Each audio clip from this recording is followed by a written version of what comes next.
সংসারে ভালো থাকতে চাইলে দুইটি কাজ করবেন, তাহলে সংসারের ভিতরে সুখ শান্তি বৃদ্ধি পাবে, সংসারের ভিতরে মহব্বত স্বামী স্ত্রীর ভিতরে বৃদ্ধি পাবে। মেয়েরা এই কাজগুলো দুইটি কাজ বেশি করার চেষ্টা করবেন। এক নাম্বার হচ্ছে প্রতিবাদ করতে যাবেন না। কেউ আপনাকে কথা শুনিয়েছে, শ্বশুর বাড়ি যাওয়ার পরে অমুক কথা শুনিয়েছে, অমুক এটা করেছে, তমুক এটা করেছে, আপনি প্রতিবাদ করতে যাবেন না। প্রতিবাদ করলেই সংসার ভিতরে অশান্তি সৃষ্টি হবে। আপনি আল্লাহর কাছে দোয়া করতে থাকুন। কেউ যদি আপনার মনে কষ্ট দিয়ে থাকে কোনো কথায়, আপনার পরিবারের কোনো কথা দিয়ে আপনাকে আঘাত করতে চায়, তাহলে আপনি তার জন্য দোয়া করেন। আপনি তার জন্য একটি দোয়া করবেন, আল্লাহুম্মা ইন্না নাজআলুকা ফি নুহুরিহিম ওয়া নাউযু বিকা মিন শুরুরিহিম। এই দোয়াটা করবেন বেশি বেশি করে। এবং যারা আপনার সাথে খোঁটা দিয়ে কথা বলে, আপনাকে আঘাত করতে কথা বলে, তাদের নামগুলো স্মরণ করবেন। আল্লাহ তাআলা তাদেরকে আপনার বাধ্য করে দিবেন। আপনি আল্লাহর কাছে দোয়া করেন, একটু চুপ থাকেন, প্রতিবাদ করার দরকার নেই। আপনি সংসারে, নতুন একটা সংসারে গিয়েছেন, তারা বিভিন্নভাবে আপনাকে হেনস্থা করছে, আপনাকে কষ্ট দিচ্ছে, প্রতিবাদ করার দরকার নেই। আপনি আল্লাহর উপরে ভরসা করেন, দেখবেন আল্লাহ তাআলা আপনার পক্ষ নিয়ে তাদেরকে শাস্তির ব্যবস্থা করবেন। এক নাম্বার, প্রতিবাদ করবেন না। দুই নাম্বার, স্বামীর সাথে বেশি অভিমান করবেন না।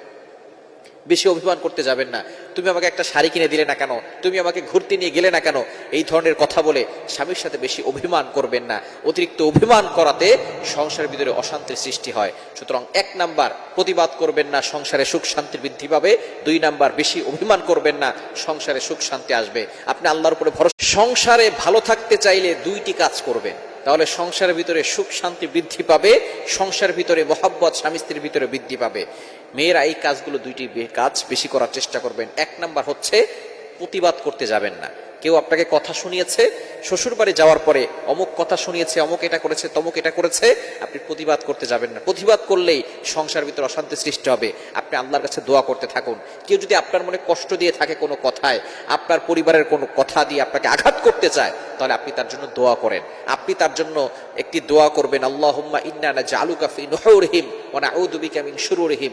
এই দোয়াটা করবেন বেশি বেশি করে। এবং যারা আপনার সাথে খোঁটা দিয়ে কথা বলে, আপনাকে আঘাত করতে কথা বলে, তাদের নামগুলো স্মরণ করবেন। আল্লাহ তাআলা তাদেরকে আপনার বাধ্য করে দিবেন। আপনি আল্লাহর কাছে দোয়া করেন, একটু চুপ থাকেন, প্রতিবাদ করার দরকার নেই। আপনি সংসারে, নতুন একটা সংসারে গিয়েছেন, তারা বিভিন্নভাবে আপনাকে হেনস্থা করছে, আপনাকে কষ্ট দিচ্ছে, প্রতিবাদ করার দরকার নেই। আপনি আল্লাহর উপরে ভরসা করেন, দেখবেন আল্লাহ তাআলা আপনার পক্ষ নিয়ে তাদেরকে শাস্তির ব্যবস্থা করবেন।